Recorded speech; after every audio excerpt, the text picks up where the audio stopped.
Boa noite para você que acompanha a TVU através do tvuplay.tv.br, da nossa transmissão UHF no canal 55, pela NET, canal 11 ou nas nossas redes sociais. Muito obrigado pela sua sintonia. Nesta sexta-feira, o último programa da série com os candidatos à Prefeitura de Porto Alegre. Vamos conversar com Fábio Osterman, do Partido Social Liberal. E, na sequência, um bate-papo com o nosso colega de TVU, Newton Calil. Já foi esgrimista, também já participou nas diferentes diretorias de clubes sociais em Porto Alegre, foi presidente do Jockey Clube do Rio Grande do Sul e, atualmente, além de participar das confrarias Bom Gourmet e também do União Cooks, né, está conosco aqui todos os sábados, 7h30 da noite, apresentando o Gourmet RS. Duas atrações para você nesta sexta-feira. Fique com a gente.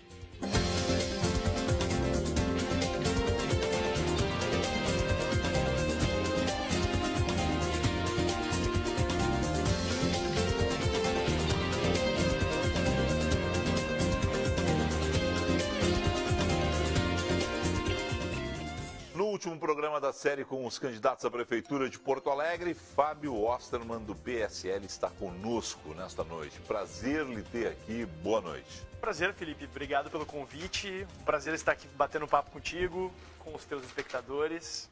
Faltando uma semana para as eleições, que são próximo domingo, 2 de outubro.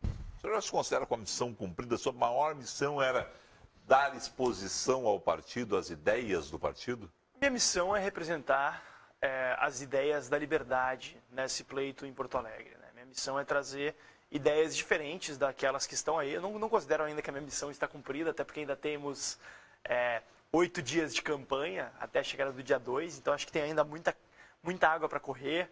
Estamos intensificando agora os esforços de campanha, indo para as ruas, conversando com as pessoas. Acho que a campanha tem crescido, eu tenho um obstáculo muito claro, que é o fato de que eu sou uma cara ainda um pouco desconhecida da maioria das pessoas. Primeira vez que o senhor participa de partido político? É minha primeira incursão eleitoral, mas em termos de filiação partidária, eu fui filiado num passado muito remoto e durante um período de cerca de 3 meses somente ao PSDB, no momento em que eu acreditei que o PSDB pudesse representar uma alternativa. E posteriormente, aí eu tive uma participação mais relevante e mais marcante na minha trajetória.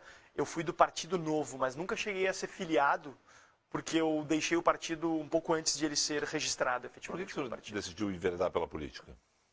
Eu, na verdade, apesar de eu ser o candidato mais novo, eu provavelmente sou aquele que ingressou na política mais tarde, né? Eu tenho uma trajetória anterior, especialmente no terceiro setor. Eu participei de diversas instituições associativas, fui diretor do IE, atualmente eu sou associado honorário dessa instituição.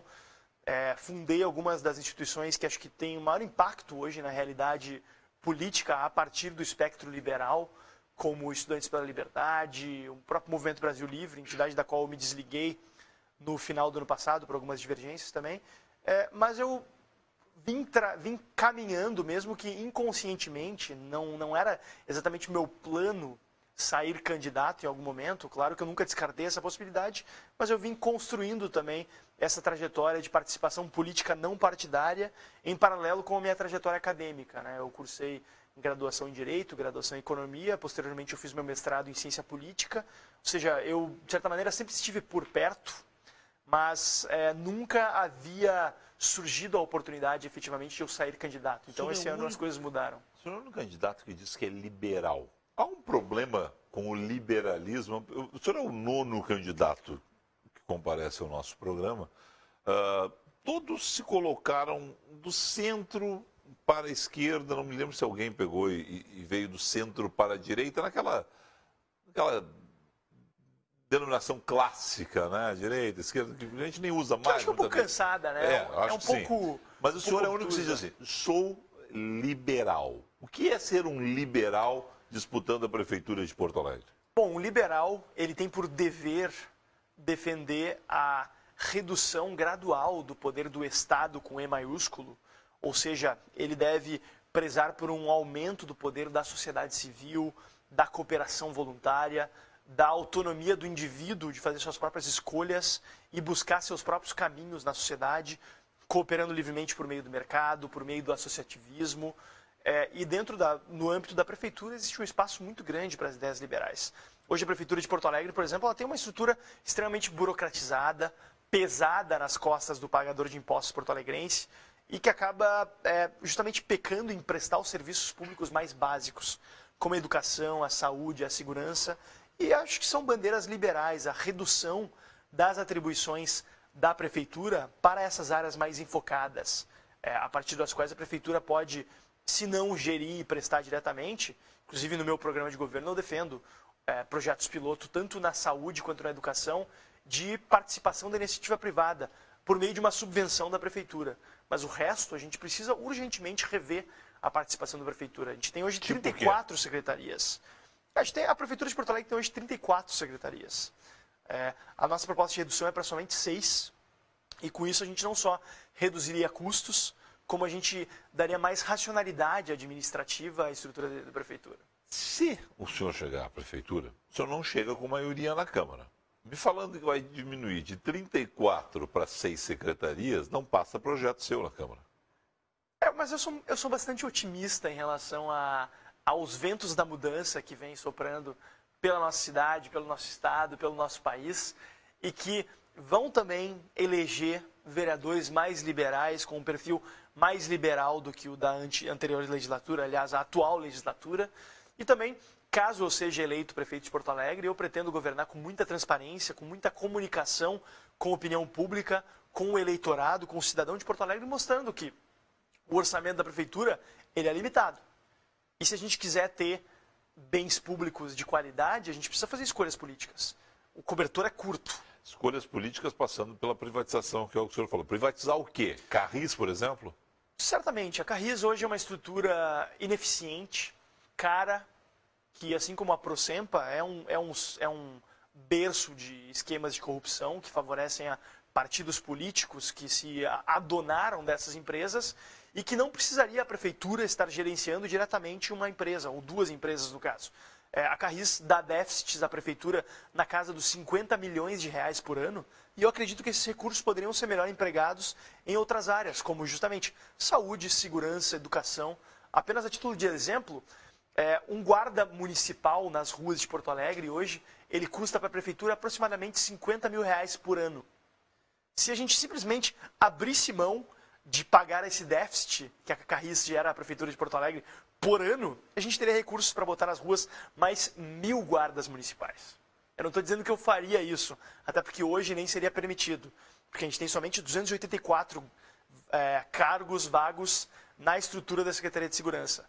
Mas seria possível sim a gente ter uma ampliação quantitativa e qualitativa em serviços básicos, a partir da redução de custos nessas áreas. Alguma área, o senhor citou duas, né? Procempa e Carris. Alguma outra área que o senhor imagina assim, bom, aqui a prefeitura não deveria estar? O senhor está propondo um estado mínimo em Porto Alegre. Sim. Né? Mais alguma? Sim, com certeza.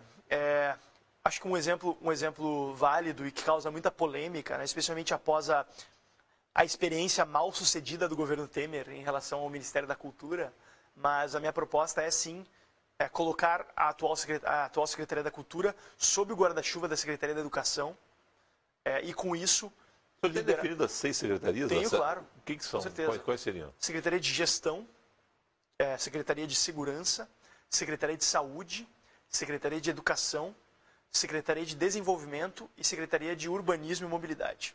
Essas seriam as 6 secretarias, seriam 6 macro-secretarias a partir das estruturas das secretarias atuais. E, claro, a primeira coisa que nós faremos, caso sejamos eleitos, vai ser fazer um mapeamento completo e aprofundado de todos os fluxogramas atuais da prefeitura, porque, claro, a gente sabe o que cada secretaria faz e sabe que existem redundâncias, mas a gente quer fazer um trabalho sério, um trabalho enfocado realmente em encontrar esses retrabalhos, esses desperdícios de recursos. O que a gente vê, por exemplo, na estrutura hoje, que seria, na nossa concepção, a Secretaria de Gestão. A Prefeitura de Porto Alegre tem uma Secretaria de Gestão já, tem Secretaria da Fazenda, tem Secretaria de Administração, tem Secretaria de Governança, Secretaria de Planejamento Estratégico e Orçamento, enfim, uma grande quantidade de secretarias que poderiam ser incorporadas em uma estrutura só, que possibilitaria uma melhor comunicação entre elas, uma maior eficiência, uma redução de custos, redução de CCs. A nossa proposta é diminuir em 90% a quantidade de CCs,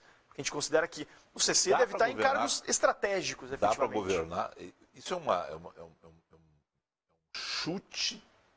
Tem estudo nisso? A gente realizou um estudo anterior, obviamente. Tá. Mas a tua questão é se dá para governar em termos políticos. Exatamente. Olha, eu diria que Porto Alegre justamente precisa passar por choques desses, que são muito mais do que choques de gestão, mas seria um choque de realidade e de liberdade. Porque a atual estrutura ela é pesada demais nas costas dos pagadores de impostos, ela é inadministrável, mesmo que o prefeito de Porto Alegre fosse o melhor gestor do mundo, o que ele obviamente não é, seria impossível gerenciar uma organização com 34 prioridades. E a gente defende justamente uma busca por uma racionalidade que vai justamente melhorar a vida de quem mais precisa lá na ponta final. Voltando à questão da centro-esquerda, né? No tempo moderno, a partir de 85, das eleições de 85, nós tivemos PDT, PT, PPS, PMDB, PDT, né? Do centro para a esquerda. Né? Quando o senhor leva essa mensagem para as ruas, as pessoas lhe entendem, as pessoas querem ouvir isso, as pessoas conversam com o senhor, porque nós não temos no Brasil hoje políticos liberais. Né? O mesmo Partido Liberal não tem uma visibilidade, um candidato que diga assim, bom, esse aqui concentra... Nem existe mais, né?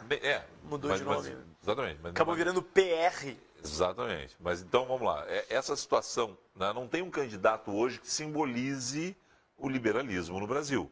Apesar de muita gente dizer, esse neoliberalismo, esses liberais, essa direita. Infelizmente, devido a essa ocupação da esquerda na batalha cultural, acabou neoliberal, em certos momentos acabou virando até um xingamento, né? Mas eu acho que acho que a gente está virando o jogo nesse aspecto. Existe uma nova geração de jovens que estão conhecendo as ideias liberais, estão rompendo o bloqueio que lhes era historicamente infligido por professores de história esquerdistas, pela própria mídia, que acaba não oportunizando um espaço para ideias que fujam desse mainstream. Eu acho que a internet, nesse aspecto, tem um papel emancipador incrível. Eu até, vendo jovens hoje de 18, 20 anos, eu vejo uma diferença muito grande de quando eu tinha essa idade. Eu tenho 32 anos e quando eu tinha 18, 20 anos não existia Facebook, não existia Twitter, mal existiam blogs na época, né? Então, a diferença, a dispersão e as ofertas de informações hoje são incomparáveis com as daquela época. Então, acho que com isso a gente está tendo um crescimento exponencial. E eu vejo isso Brasil afora, porque eu palestro, eu vou em universidades, dou cursos, etc. E eu vejo essa emancipação cada vez mais e sou muito otimista por causa disso. O seu partido tem quantos candidatos a vereador? Nós temos em Porto Alegre 3 candidatos a vereador. Quem é o mais velho e quem é o mais novo? O mais velho é a Ana Cristina e o mais novo é o Juan. A Ana Cristina tem 42 e o Juan tem 27. 27, 42, 15 anos de diferença. Essa eleição, pegando, então, e aí eu estou classificando, espero que ninguém reclame disso, mas vamos lá. O Partido Progressista tem vários jovens, o Partido Novo apresenta vários jovens, o DEM apresenta alguns jovens. Né? É por aí que o senhor baseia a sua resposta? Há uma onda que, mesmo que as pessoas não digam sou liberal, mas pelo menos procuraram partidos que não estão identificados com do centro para a esquerda? Hoje eu diria até que o perfil de candidaturas dos partidos de esquerda talvez tenha uma faixa etária mais baixa do que a dos partidos identificados com a direita. Mas eu vejo ainda que existe um movimento apartidário muito grande de jovens liberais Brasil afora. E aos poucos esses jovens estão percebendo que é importante, não só é importante, como é essencial haver uma participação política. Porque a participação da política é a ponta da lança para a gente conseguir mudar o sistema, para a gente conseguir implementar reformas de fato que liberalizem o Brasil. E eu cada vez vejo mais pessoas. A média de idade dos apoiadores do PSL aqui no Rio Grande do Sul é em torno de 21, 22 anos. É realmente impressionante a quantidade de jovens, inclusive no colégio ainda, que vêm atrás de nós, aparecem no comitê falando quero ajudar, quero apoiar, quero participar das reuniões. Então isso me deixa bastante otimista em relação ao futuro mesmo. Hoje um pouco da eleição municipal, o senhor imagina existirá daqui a 2 anos um candidato liberal, absolutamente identificado com o liberalismo, defensor do liberalismo na eleição presidencial? Acho que é possível. Acho que é possível. Acho que as ideias liberais estão crescendo de uma forma tão grande no Brasil que a gente já percebe cada vez mais políticos saindo do armário em defesa de ideias liberais, ainda que a gente não tenha no cenário nacional algum político que se identifique com o liberalismo da forma como nós vemos. Mas eu acho que é bastante possível que algum liberal apareça no cenário político, ou mesmo que algum político que já está lá tenha uma aderência maior às ideias liberais de uma forma mais coerente. Acho que existe um movimento de ideias ocupando um espaço, e esse movimento está começando a ter impacto na política, de fato. Hoje o senhor não enxerga nenhum político absolutamente liberal no Congresso? Tem algum exemplo que o senhor, mesmo fora do seu partido? Não, o senhor se sentiu incomodado? Não, no Congresso liberal que contemple o ideário liberal de forma não só segmentada ou compartimentada, como, por exemplo, defenda só a liberdade econômica, só a liberdade civil, vou dar um exemplo aqui de uma pessoa que já partiu. Tá? Roberto Campos. Não tem nada semelhante a Roberto Campos no Congresso brasileiro hoje. Infelizmente não. Não, uma pessoa que tem ideias, defendia as ideias dele, bem posicionado, pronto para o debate sempre. Sim. Não tem nada parecido. Infelizmente não, mas em breve teremos. Em breve tenho a convicção de que teremos. Acho que a eleição de 2018 vai ser um grande divisor de águas no futuro político do Brasil. Tanto por ser a primeira eleição depois desse grande trauma institucional pelo qual passamos agora, mas que certamente vai se reverter numa musculatura maior ainda, para que a gente possa modificar as instituições brasileiras para o bem. E eu estou bastante otimista em relação às eleições de 2018, se os partidos tradicionais não conseguirem impedir a ascensão de candidaturas de fora do mainstream, de partidos melhores, por meio de medidas casuísticas, como a própria cláusula de barreira, né, que é uma proposta do senador Aécio Neves, que está aí em tramitação já no Senado. Tem uma cláusula, não tem muito partido também. Não existe muito partido no Brasil. Isso é uma má concepção. Existem muitas legendas, mas partidos de verdade existem poucos. Tudo bem. Essa é a questão. Aí até posso ir ao seu encontro. Porque... O que a gente tem que mudar são os incentivos institucionais para a proliferação de partidos e legendas de aluguel. O que o senhor está falando é o seguinte: terminar, por exemplo, com fundo partidário. Tem que terminar com fundo partidário. Tem que acabar com essa venda, aluguel, na verdade, indiscriminado de tempo de televisão. Porque isso gera distorções absurdas que não refletem o interesse e a vontade do eleitorado. O Brasil tem hoje 35 partidos políticos, mas na verdade são 35 legendas. Porque partidos políticos com doutrina, com estrutura, com um ideário partidário bem estabelecido são muito poucos. Eu tenho dito exatamente nesse caminho o seguinte, né? Não existe 35 ideologias. Né? Não, claro que não. Não existe 35 ideologias. Quer dizer, o senhor pode ter uma diferença até larga de outra pessoa dentro do campo do liberalismo, na esquerda pode ter uma diferença maior e tal, mas da forma como estão acomodados, não há diferença no discurso, mas há diferença na legenda. Sim. É um absurdo. Aí nós temos 35 e mais 100 pedidos no Tribunal Superior Eleitoral. Mas agora, essa recente modificação na lei dos partidos políticos, ela praticamente tornou proibitiva a criação de novos partidos. O que eu lamento, eu sou favorável, inclusive, à possibilidade de termos candidaturas independentes, partidos políticos regionais, mas, dada a estrutura de estatização dos partidos políticos, porque acho que partidos políticos deveriam ser corpos essencialmente associativistas, ou seja, que partam de demandas da sociedade civil e sejam meios de representação dos interesses da sociedade, não meios de representação e multiplicação dessa mentalidade estatista e estatizante que impera no Brasil. Voltando à Prefeitura de Porto Alegre, a gente já passou pela questão da segurança, me diga o seguinte: Guarda Municipal, a Armada, qual é a função da Guarda Municipal, já que segurança hoje é o principal assunto da população de Porto Alegre? Quase a metade dos guardas municipais de Porto Alegre hoje já estão habilitados para estarem armados. Eu pretendo, caso seja eleito prefeito, ampliar o efetivo da Guarda Municipal e ampliar a habilitação dos nossos guardas para estarem armados. Acho que eles têm um papel importante a cumprir, complementar ao papel da Brigada Militar, que infelizmente está vergonhosamente desguarnecida por seguidas gestões omissas em relação à segurança pública, e o resultado a gente vê na prática. Mas eu acho que o prefeito não pode se omitir também do seu papel na segurança pública. A partir do Estatuto das Guardas Municipais, Lei Federal de 2014, já é permitida uma participação mais efetiva das guardas municipais em fazer o policiamento, a ronda, a patrulha das vias públicas. Porto Alegre, por exemplo, tem a permissão do Estatuto das Guardas Municipais de ter um efetivo de até 2.900 homens. Mas hoje temos um efetivo de 484. Isso dá menos de 40 por turno nas ruas. Isso é muito pouco. Acho que a prefeitura pode fazer mais pela segurança, mas para isso ela precisa ter a coragem e a convicção de cortar em outras áreas. Porque, como eu disse antes, o cobertor é curto, os recursos são escassos. Se precisa priorizar os gastos nas áreas realmente prioritárias. Bom, vamos lá. Saúde é sempre uma área prioritária. O senhor falou da parceria com iniciativa privada. Exato. Nesse caso da saúde, os recursos são tripartite, né? União, Estado, o município, mas a responsabilidade muito grande da prefeitura pela organização.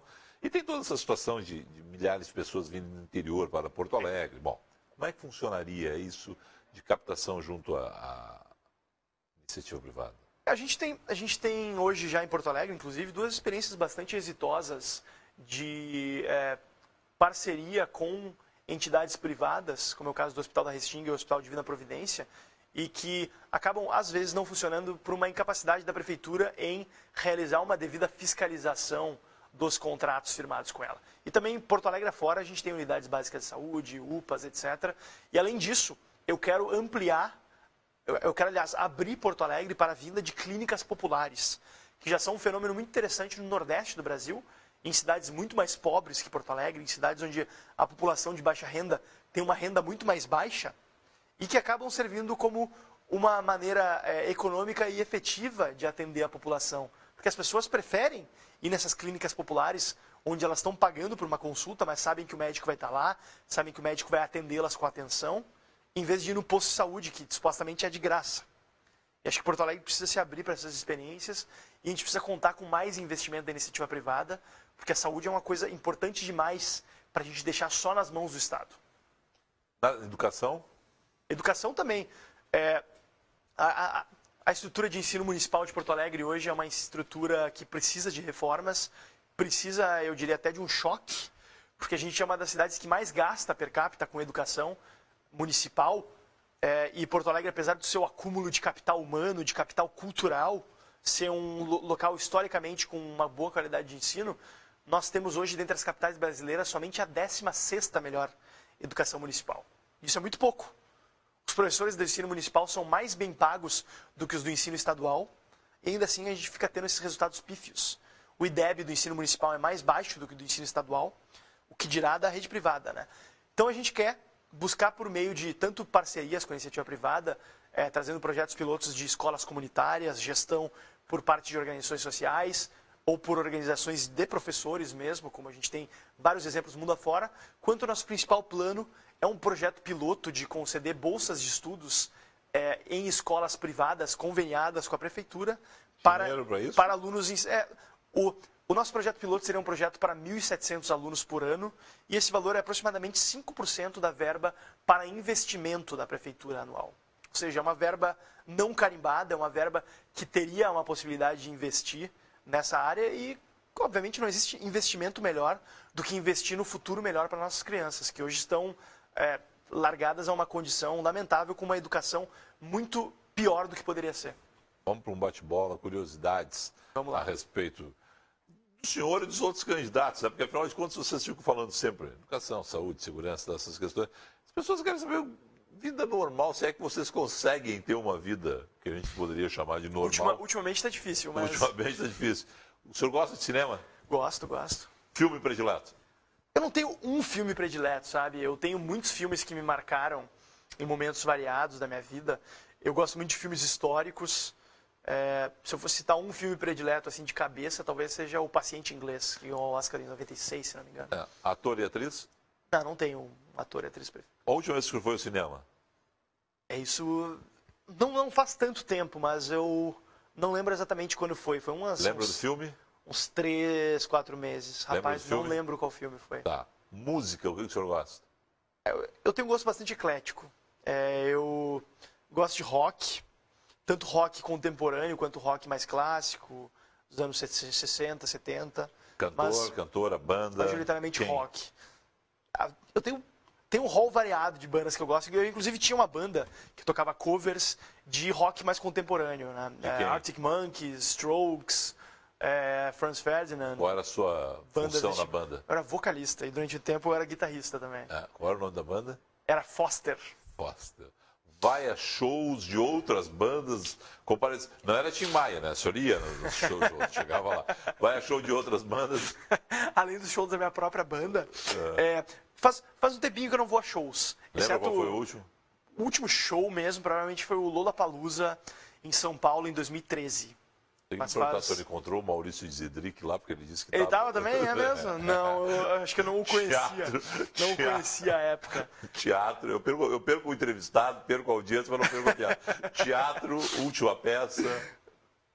Teatro, eu não tenho costume de ir com muita frequência. Livro. Qual é o seu livro predileto? Livro de cabeceira. Ultimamente eu ando lendo mais livros técnicos sobre economia, sobre política, políticas públicas. O último que eu dei uma reolhada, que eu me lembro, enfim, fora dessa correria de campanha, é um livro que eu até queria recomendar para todos os espectadores, que é um livro chamado Por que as Nações Fracassam, que é do James Robinson e do Daron Acemoglu. É basicamente um livro que explica por que alguns países enriqueceram e se desenvolveram e por que outros ficaram presos no lodaçal do subdesenvolvimento. Então, é um livro excelente. Autora predileta? Eu gosto muito, foi um autor que eu li muito na adolescência e até no início da minha fase adulta, quando eu ainda lia bastante romance. Eu gosto muito do Luiz Fernando Veríssimo. Está fazendo 80 anos. Né? Na segunda-feira, né? E vai conceder uma entrevista exclusiva para nós aqui. É um programa especial. Pela primeira vez a gente vai sair do estúdio. O Luiz Fernando combinou de nos acolher na sua casa, né, aqui em Porto Alegre. Nós vamos entrevistar o Luiz Fernando Veríssimo. E segunda-feira esse material especial vai rodar aqui às 9h30. Deixa eu só fazer uma, talvez, retificação. Eu gosto muito do Luiz Fernando Veríssimo da ficção. O Luiz Fernando Veríssimo não ficção, eu já tenho algumas divergências, exatamente. Né? Acho que ele tem algumas visões um pouco equivocadas sobre o contexto político atual. É um homem de esquerda, é um intelectual de esquerda. Né? Comida. Eu sou um homem de gosto simples, sabe? Eu como o que tiver bebida na mesa. Gosto de tomar uma boa Coca Zero. É isso. Uma bebida alcoólica, uma cervejinha artesanal, eventualmente. Time do coração. Grêmio. Religião. Sou formação católica. Praticante? Mas não sou praticante. Me considero hoje mais agnóstico, na verdade. Um lugar em Porto Alegre. Um lugar... a casa dos meus pais.